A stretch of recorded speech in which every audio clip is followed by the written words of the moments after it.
Welcome to Getting Intimate with Intimacy. I am Jamie London Wollberg. My pronouns are he, they. I'm Katie Jayne, she, her. And I am May. This is a space for deep exploration of the mind, body, and soul connection. Getting Intimate with Intimacy covers consistent multimedia content spanning all forms of intimacy, from sexual to intellectual, and everything in between. Our content is created for all beings, bodies, and abilities, age 18 and up. And it can be enjoyed on YouTube as well as OnlyFans and InsightTimer. The links will be in the description on for our live streams. We're really looking forward to experiencing the infinite layers of intimacy with you. And remember, intimacy starts within.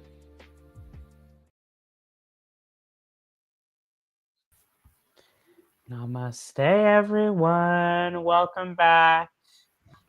You figured it out, May. Last minute in the settings, I managed. I literally called in the god of Mercury to smoothen out the stream.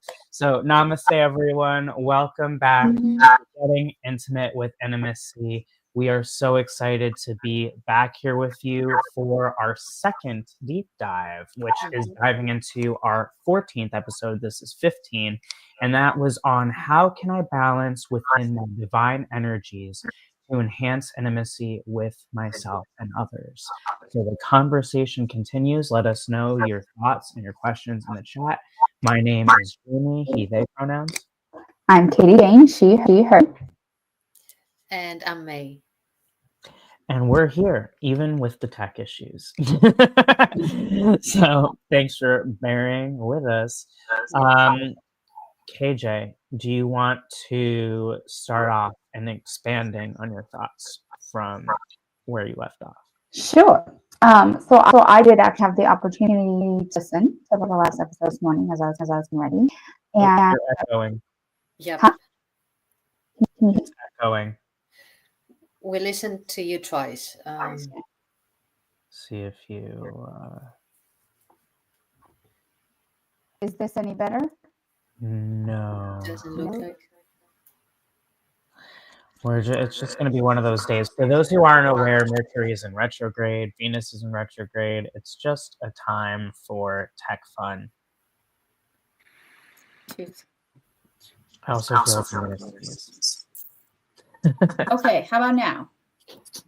Talk a little bit more. Are we back? Now everyone is telling. Okay, Oh my God. I am moving us and bringing us back.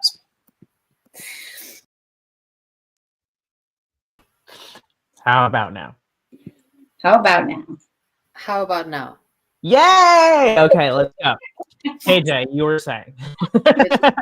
Oh, I was saying, I re-listened to our last episode, and there was something that you said, Jamie, actually, that stood out. You said, when we answering the question, how can I find or create balance within myself to enhance intimacy with myself and others? You said, by having the courage to reveal myself to myself, and then take inspired actions that pair well with how I'm feeling to express it to the world with the intention that I'm expressing my authentic self and that is how I'm going to be received, without focusing on how other people may feel about that. And I thought that was like so powerful, because that's really what it comes down to, right? As we have discussed, intimacy starts within. So once you bring that awareness to yourself with the overall concept of not caring what other people think, right? I was going to say something different, but we're on YouTube. And so I just think that that's such a valuable thing to highlight, because it is about your experience of intimacy, right? You said, by having the courage to reveal myself to myself, and it's in the moment, right? Moment to moment. We talked about this last time. We can wake up feeling different on different days, and that's okay, and not make that wrong, and just kind of like, okay, so I'm leaning this direction, I'm leaning this direction. Doesn't mean we're out of balance.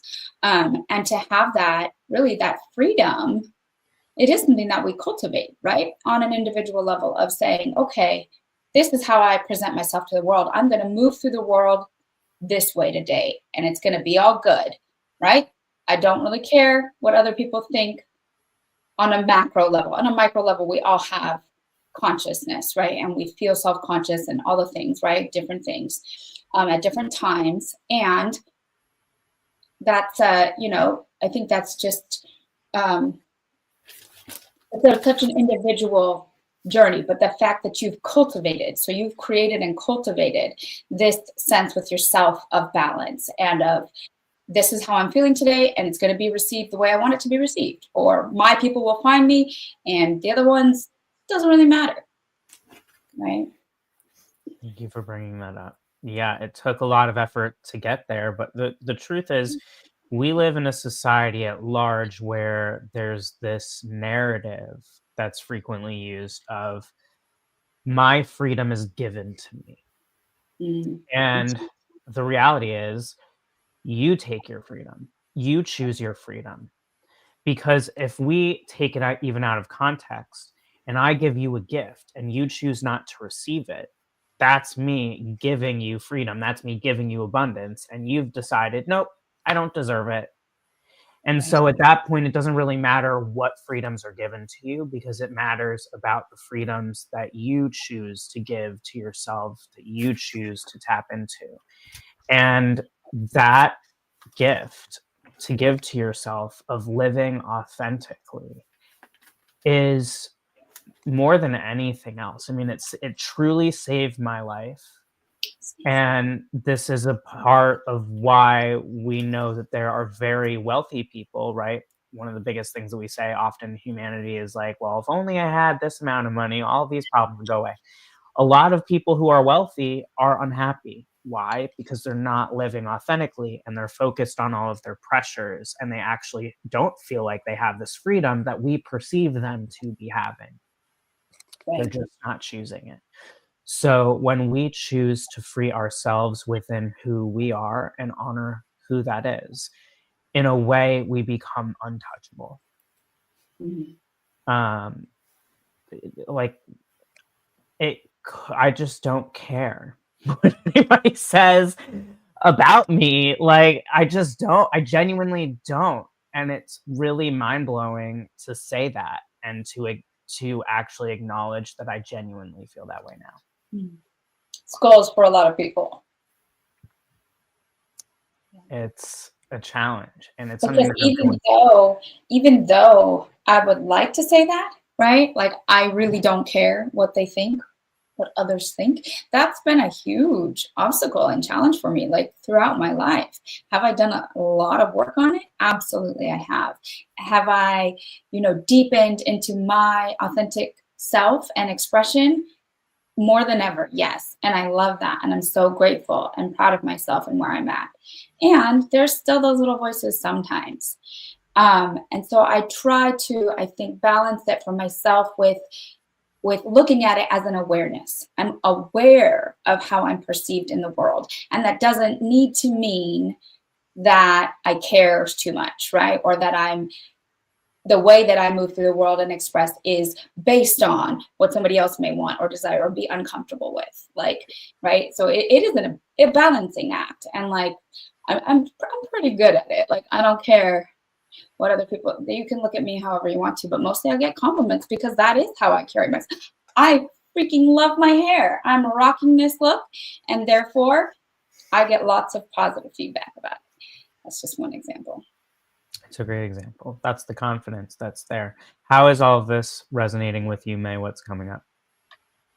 The word freedom for me is one of the most important ones in this life experience.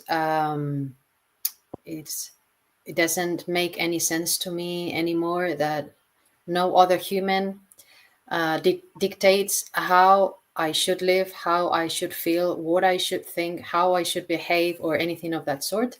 I know that there are some laws in place, and my intention in general is to respect them.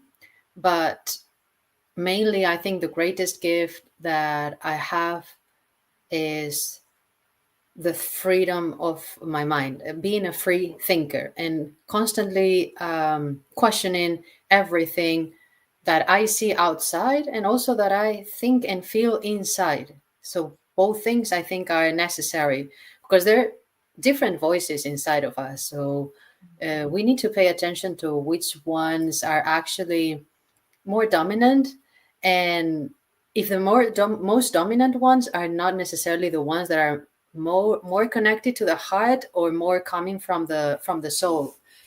And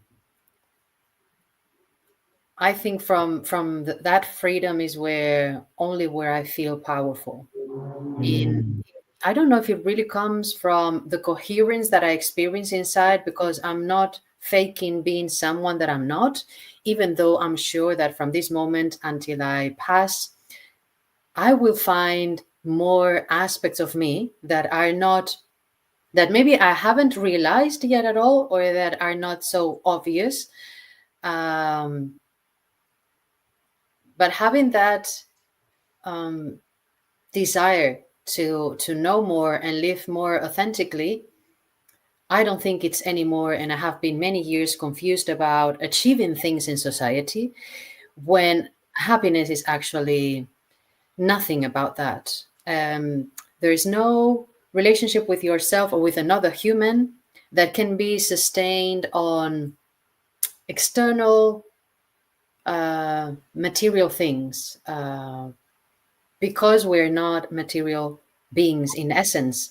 So it's only like the nurturing only comes from our true energy.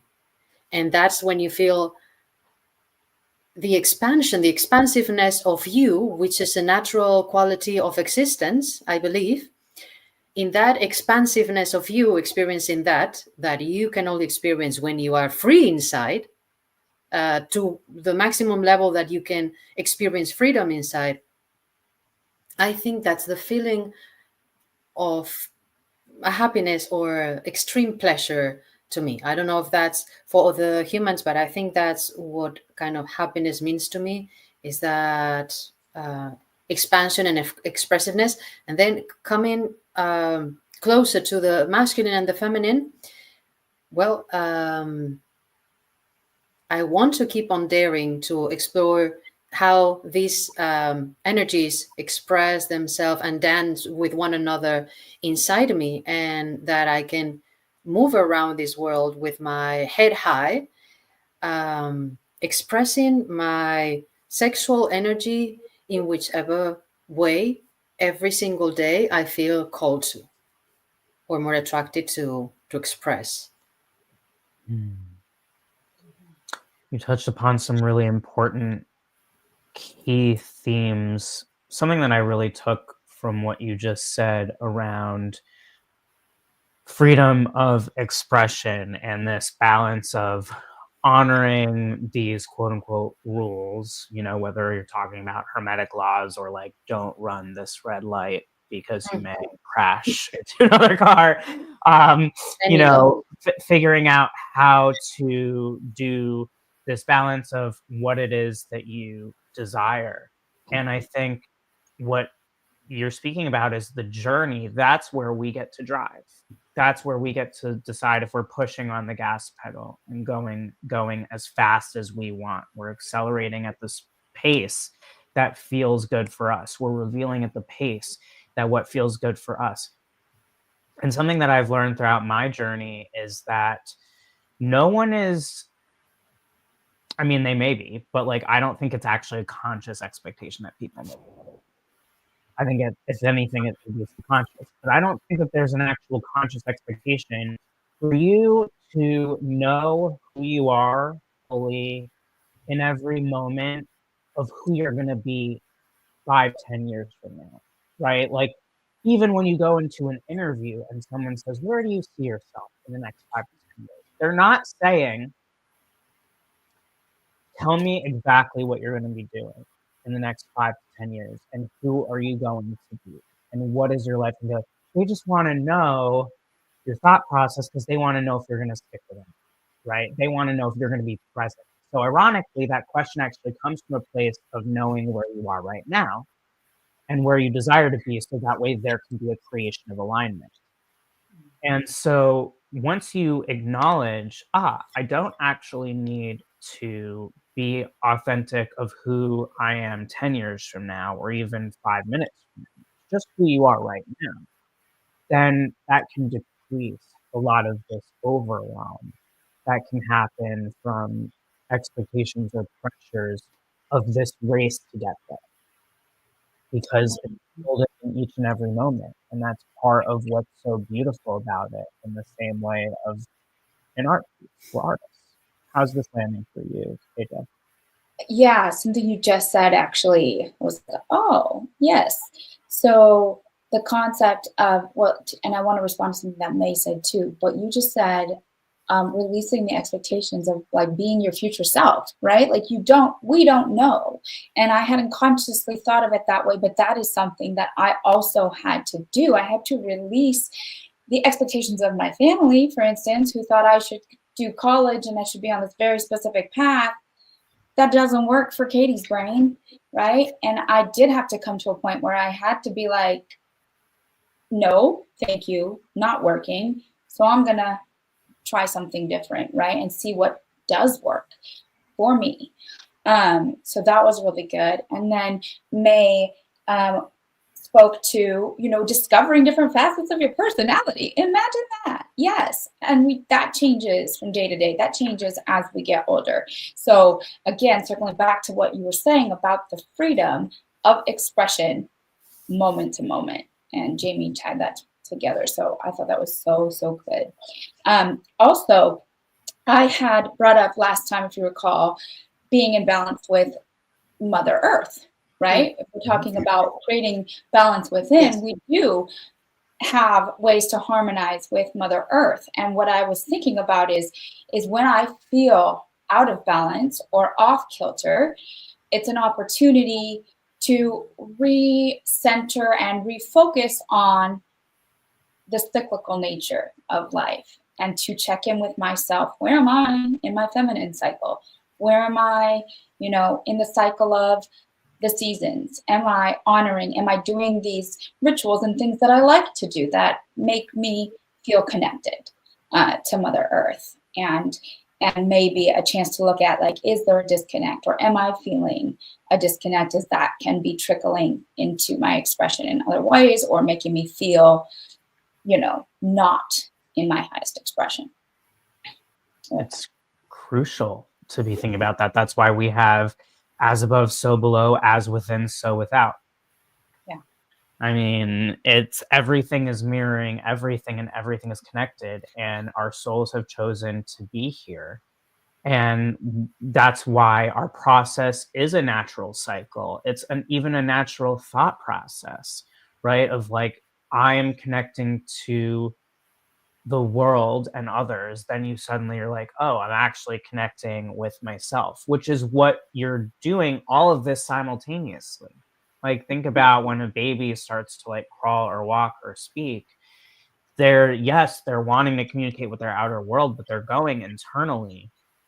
So if you watch a baby try to do something for the first time, you can almost feel and see their neurons connecting. Like, it's amazing, because it's a process, and it's why we're amazed.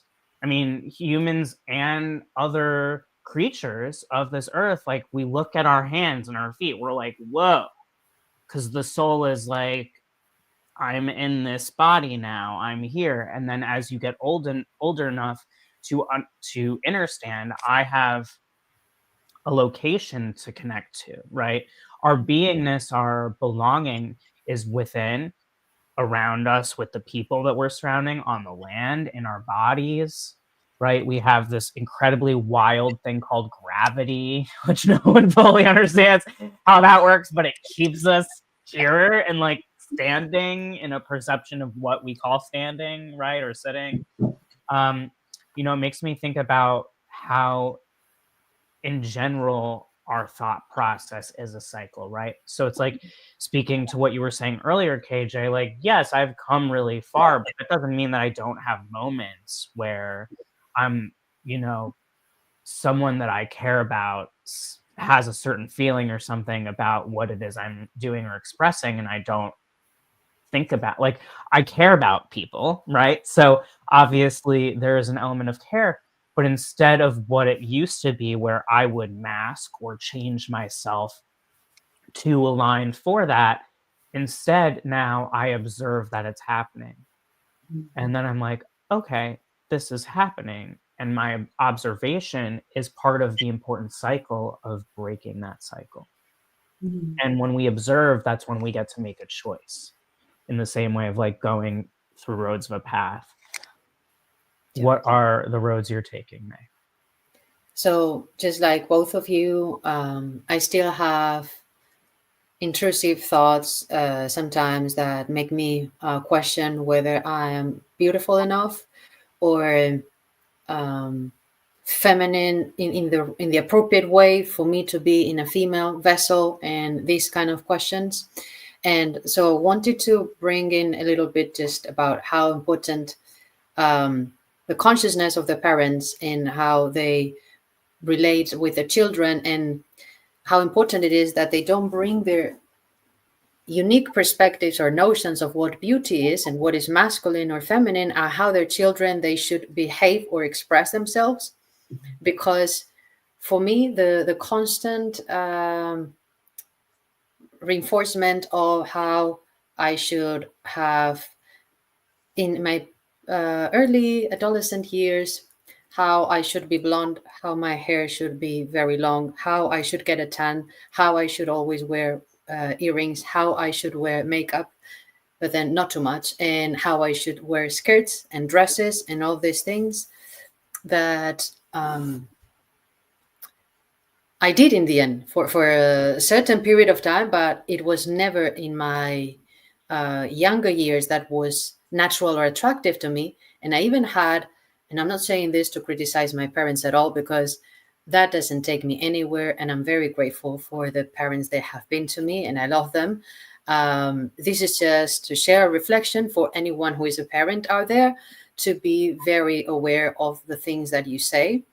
I used to even have fights with my mother, and she wouldn't allow me to go out of the house with her in the city. I live in a rather kind of posh city.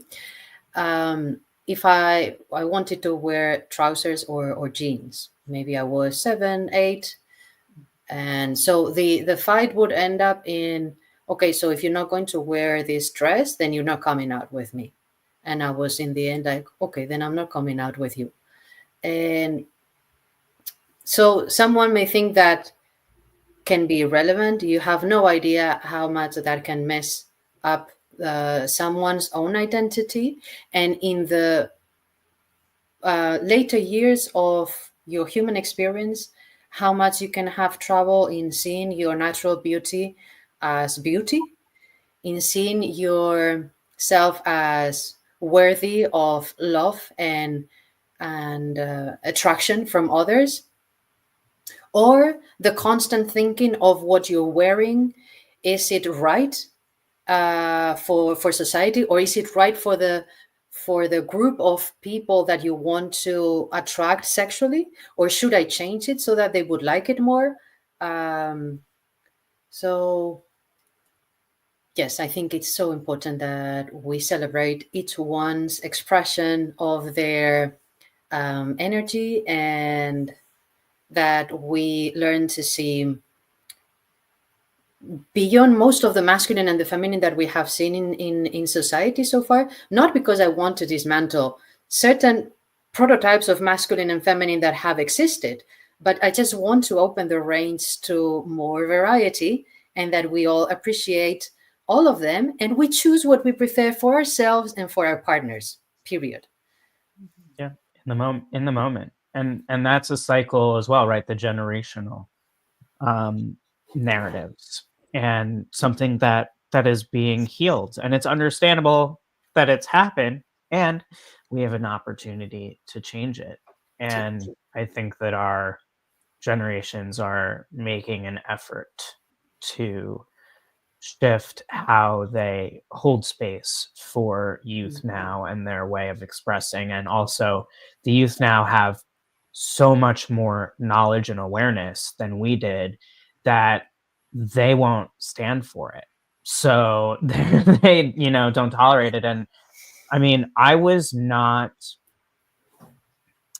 my parents they've expressed to me, you know, I was not a tantrum child. However, when you tried to force me in a dress, it was, and makeup, and it was like, this is what you have to wear because we're going to this family gathering and this, that, and the other. Like, I wasn't even given an option of you're not going.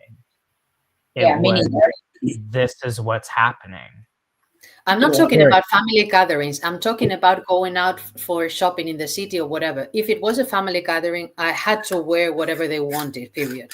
Oh yeah, no. I mean, there were none of these options, and this comes from their insecurities and them wanting to look good, and that's, you know, that this is the ego journey, right? That we have spoken about in the last couple episodes, where, well, we've talked about it probably more than the last couple episodes, but we've really been speaking about it in terms of the divine energies, which is the topic of today, and ultimately the ego journey here is being able to feel confident and comfortable within yourself so that you do not displace your insecurities on others, right? Because I am so secure in how I go about things that I don't, like, within my divine energies, I don't need to micromanage anyone else's.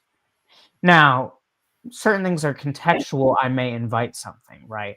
If we were going to a black tie event and you were like, I'm going to wear gym shorts, I would be like, if that's what you want to do, like, wear gym shorts. But I also just want to let you know that, like, the rest of us are going to be in black tie and they may or may not let you in. And I don't know how much I'm going to be able to do about that.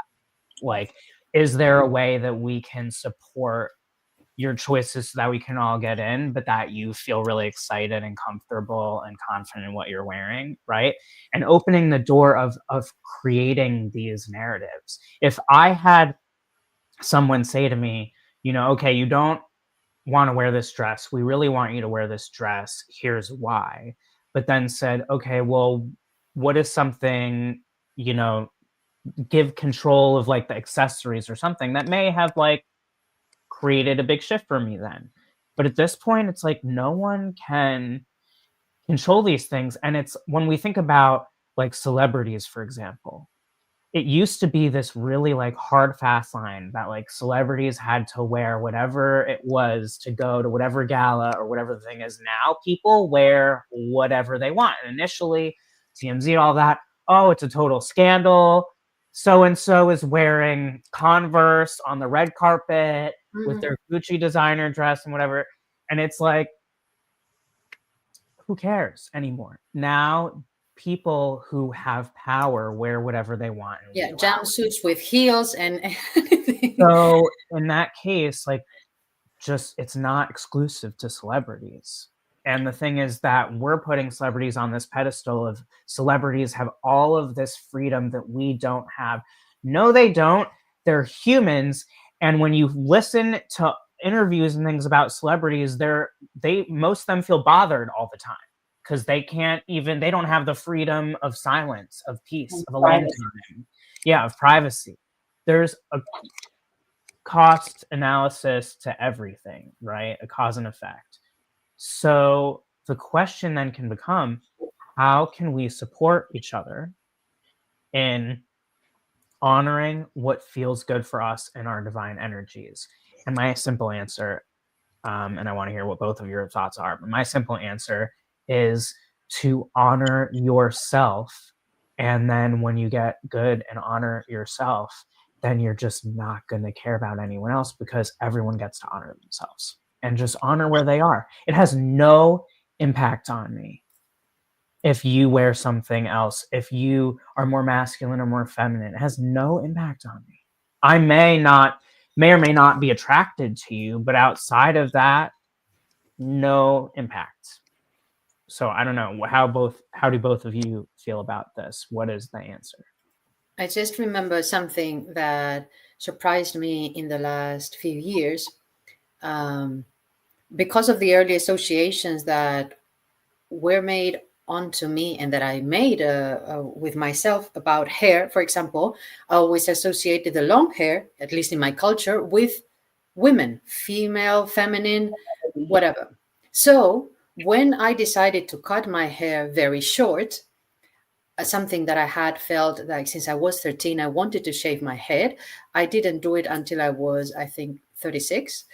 And then from that moment onwards, I have had worn different kinds of very short hairstyles. And to my surprise, so many men emphasized how much they liked me in my short hair, which I was to some extent worried that I was not going to be attractive to men anymore, because I thought in my mind, now I'm not going to look that good as a woman because I don't have my super long hair. And because also everybody was praising my long hair, is like, oh, so I'm going to lose this quality, this extra points of female quality with this beautiful hair. And surprisingly, and I'm happy that this has surprised me in this way, not so many men wear or are so into long hair at all. Or even, it may not be whether it's long or short, it may also be like what Katie was saying before.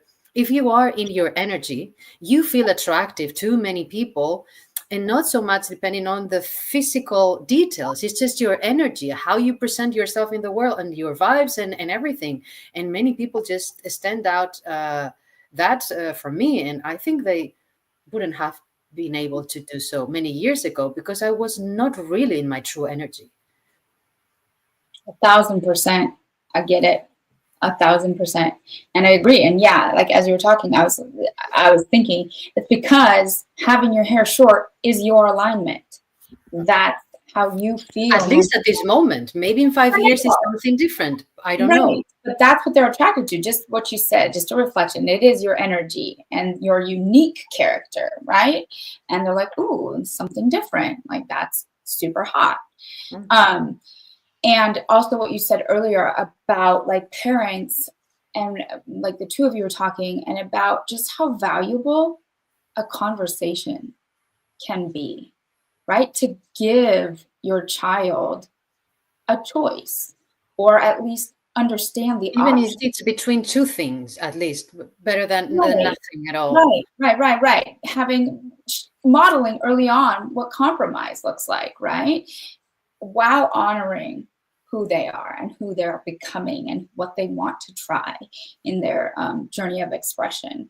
Because May, super similarly, as I'm sure we've mentioned, I was forced to wear clothes I did not want to wear. And it was ironic. Another thing that occurred to me while you were speaking is that I was forced to wear long skirts, which did not stop me from climbing trees, etc. And what just occurred is that it's almost like they wanted to make sure that everybody knew I wasn't one of the boys, like appearance-wise, I was being modest in accordance to their standards. But they treated me mentally and emotionally like one of the boys. And you wanted to be treated slightly different? Yeah, I needed nurturing. Okay. I didn't get emotional nurturing. And you know me, super emotional nurturer. I know. Yeah. So no, I was treated as one of the boys until I flipped the girly switch, or, until I started to embrace my femininity to the point where I was getting more comfortable with it. And I was like, you know what, actually, I like skirts, just not the ones you wanted me to wear. I actually didn't have a problem wearing the skirts and climbing the trees in skirts. It was annoying. Sometimes I wished I could wear pants. And of course, it came to a certain point where that became a fight between me and my mom, for sure. But yeah, just in other ways, I've had her come back and say, wow, we could have had more of a conversation about that, about how things happen. So that was just something that occurred to me. Jamie, what was the question? The next question that we're answering. There wasn't. I had asked one question. You started to answer it, but through listening to both of you, something that's coming to mind is, again, the insecurity is a type of imbalance, right? Mm-hmm. And these needs, major air quotes, that we have of these societal rules are coming from an imbalanced place. And what's interesting, when I was listening to May and talking about how lots of men were very attracted and are very attracted to you with your short hair, you know, I think because of our life experiences, the three of us talk a lot about how within the feminine of center, we often love to see masculine of center be balanced in their feminine. Mm-hmm. They also have an inherent desire to experience the balance from the divine feminine of center into the divine masculine. So whether they're aware of that or not, which they're probably not, because at large we have not raised them with that type of awareness. We're getting better, but we didn't do that for a really long time. So it's going to take some time still for us to clear this, from our consciousness. And, as May was saying, it's not about removing something from society and saying you can't do this, right? Because everyone has their freedom and can align and use the language whenever it is that you want. It's just about expanding that spectrum and letting people be who they are. And the only reason that you've ever cared, you being the royal you, that you've ever cared about how others are presenting is because you care about yourself and your insecurities. I don't know how to spell it out any clearer other than the sense that when you come to honor yourself and you feel secure in that way, it is quite literally like a light switch just goes off, and suddenly it was as if almost instantaneously, once that finally registered for me, I was like, oh, like it does not impact me at all what other people do. And of course, we're humanity, we're collective, our actions have cause and effect, we impact each other. But when we're talking about divine masculine and feminine energies, we're not talking about, did someone go and physically cause violence towards someone? We're talking about societal roles. We're talking about what you're wearing. We're talking about language that you use, whether there are expectations around your behavior, the way that you process emotions. And ultimately, my belief is that allowing for us to honor that will actually deplete all of this anger and rage and discomfort and all of these things that create the desire, the influence around violence, and just really shutting people down or censoring them. And I'm, really, I think it speaks volumes that the three of us come from very different upbringings, and yet we're all forced in addresses. And I think that's enough proof. Right. For it, in my view. Hello. Go ahead, KJ. Oh, I was just going to say, so another thing that came up when we're talking about finding or creating balance, within, and how does that impact my intimacy, right? And a big part of it, especially when you're talking about starting with me, is playfulness, right? Playing around with different things, with different expressions. I had something specific I was going to say, and it's kind of out of my brain at the moment. But that aspect of being willing to play with whatever, feels controversial or feels like you're pushing, like shaving your head. I've done it twice. Like, yes, you're playing with your hair, with your expression, with how you move through the world. And I just think that that's so valuable. We've talked about it before, I think, touched on, the concept of childlike wonder and awe and playfulness, right? Of looking at things with a different perspective. So that's been really valuable for myself in creating and fostering intimacy with me, which of course then translates and spreads into all the other layers of intimacy with other people that we have talked about. And also, I think that some people, or some of us, or sometimes we have trouble figuring out how we want to see ourselves or express ourselves. And until we try different kind of outfits or behaviors or sexual practices or whatever, we don't really know what we love. So we should all feel kind of safe to be in this world exploring what we are attracted to, what we're curious of. And in the end, if it doesn't work for us or not, I don't have to explain myself to anybody. Whether I try that or I didn't try that, or whether I'm looking so different as how I looked 3 years ago, or how much it matches my age or my gender or however box you want to put me. I'm so much into freedom, into anybody, no repression whatsoever, unless you are very much aware that your actions are violent towards other. For me, there is no limit. There shouldn't be a limit in how anyone expresses themselves in this world. I agree, 1000%. agree. You know, if one is not hurting themselves or others, why not? I'll give you an example. Today, I was like, you know, like, Jamie, you always wear these sort of like, you know, totally basic t-shirts, you know, Okay. during GIWI. Do you want to like put on another, you know, something more? And I was like, no, actually, I just don't. And then my ego was like, well, how do you think that this is going to impact, you know, how people perceive or whether they watch the stream or whatever the case may be? And I was just like, I don't really care, because some people are going to not care. Some people are going to be like, maybe Jamie's more attractive, or some people might be like, oh, well, I take Jamie more seriously if he's wearing, you know, a button down or whatever the case may be. But part of me being my full self is you accepting my full self. So sometimes I do want to go the extra mile and I'll be like, yeah, I want to put on that really cool shirt that I got. And other times I just don't. And and it comes down to like, I want to put time and energy and thought into other things that I give myself that time to do by just being like, yep, I'm going to wear that shirt. Comfort. I just put the shirt on that was on my chair, to be totally blunt. If we look back and see how much meaning we have given to clothes in our world, is crazy.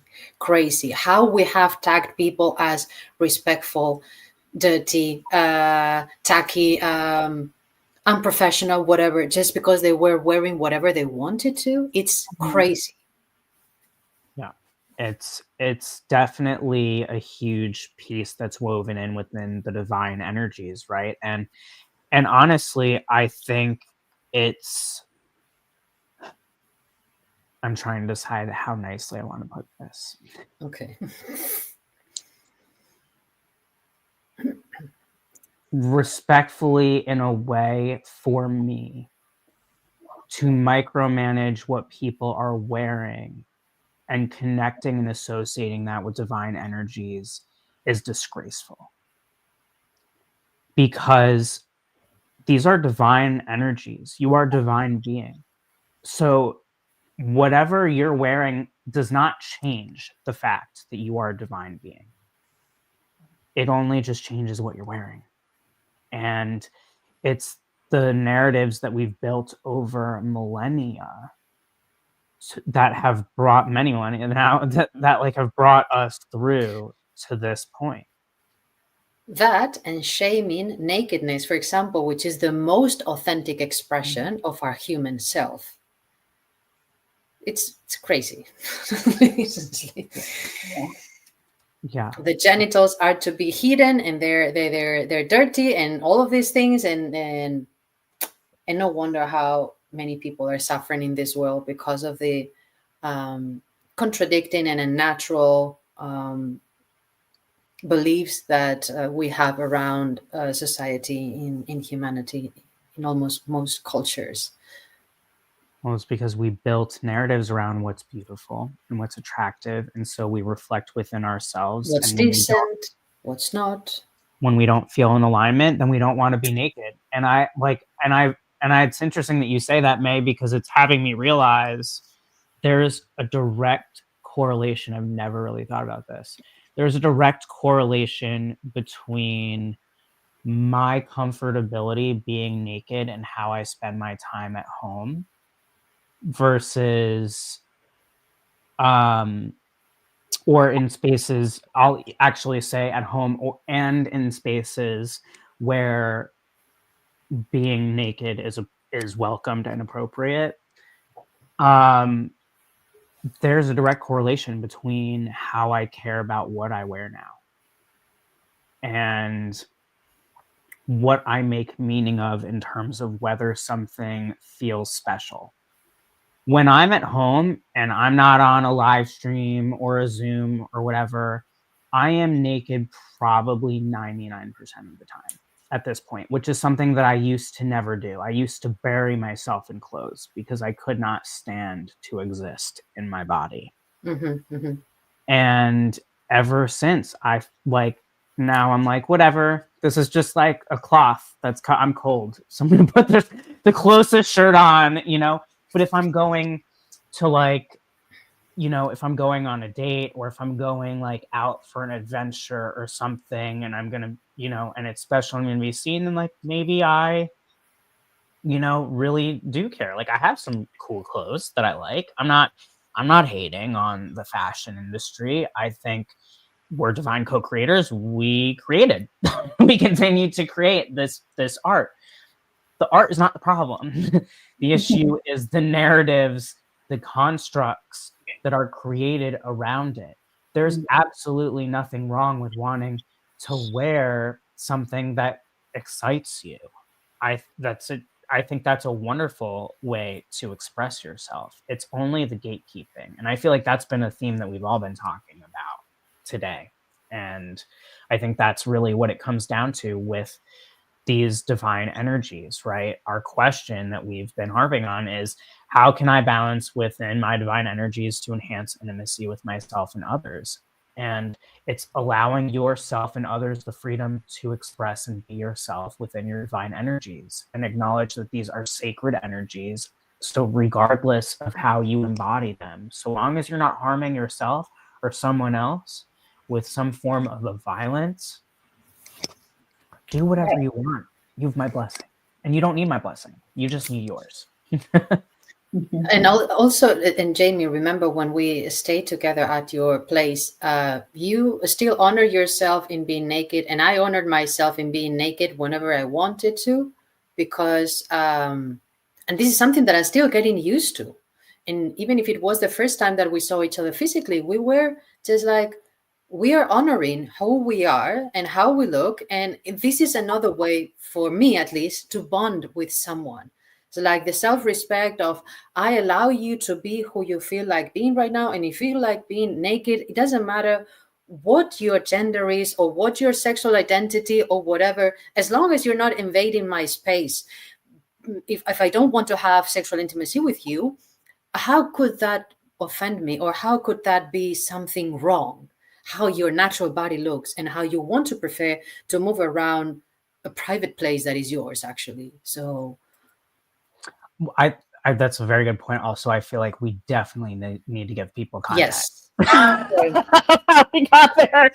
So Maria and May and I had a conversation prior to May's arrival to coming to stay with me about various things that we wanted and needed to feel comfortable. And at one point, actually, I think it was May who brought up, being how clothed we were in the apartment or whatever the case may be. And we would have contextual conversations and be, I remember a distinct moment where you were like, so you said something like, I'm going to take off my shirt. Is that okay? And I'm like, yeah. I was like, take off your shirt. I was like, do you want me to not look? It was, and these conversations may seem really awkward, but in a way, it's actually more it's a newer thing for us to be, as humans, to be wearing clothing than not. And there's so many cultures where we still have, right? We have bathhouses, we have ceremonial spaces, we have sauna type places, all these things.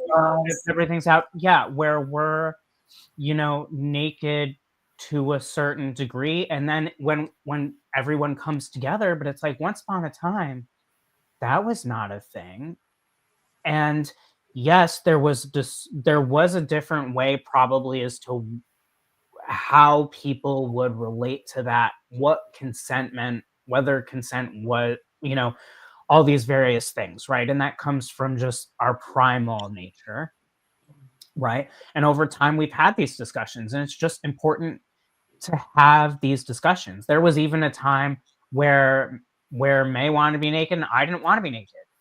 Mhm. And she was like, "You don't want to be naked?" And I was like, "No."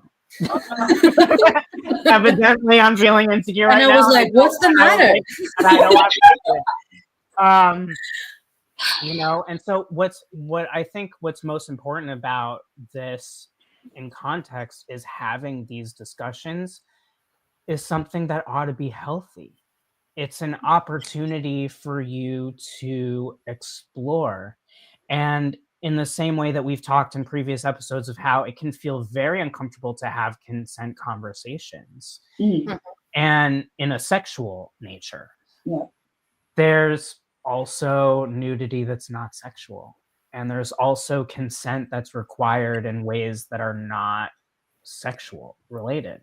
It's just how we relate to each other and having an awareness of, I care about you. This is what feels good for me. Does this feel good for you?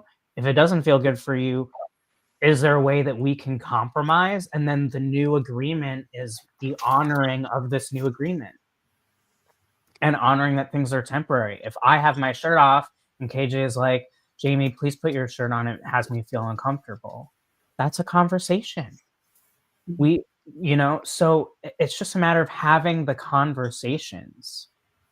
And I mean, I would bet that the conversations that May and I had around all those things were not common.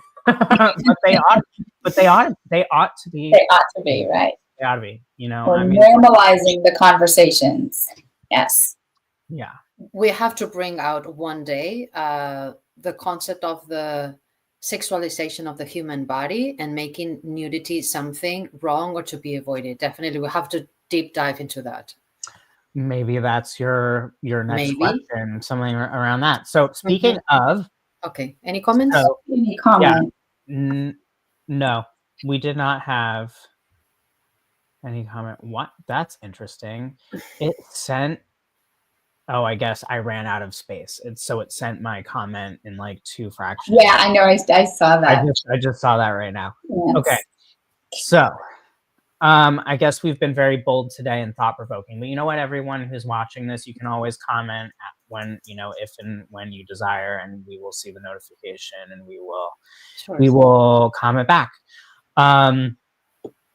So our next episode is not going to be a deep dive.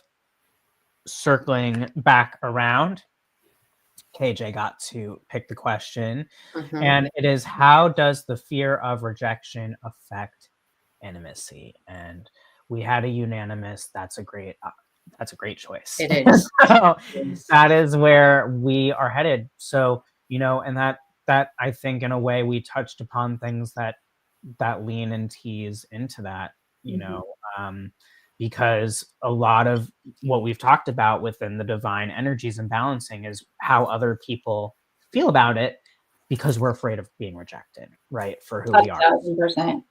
We did just say he's driving, so he can't like text and drive.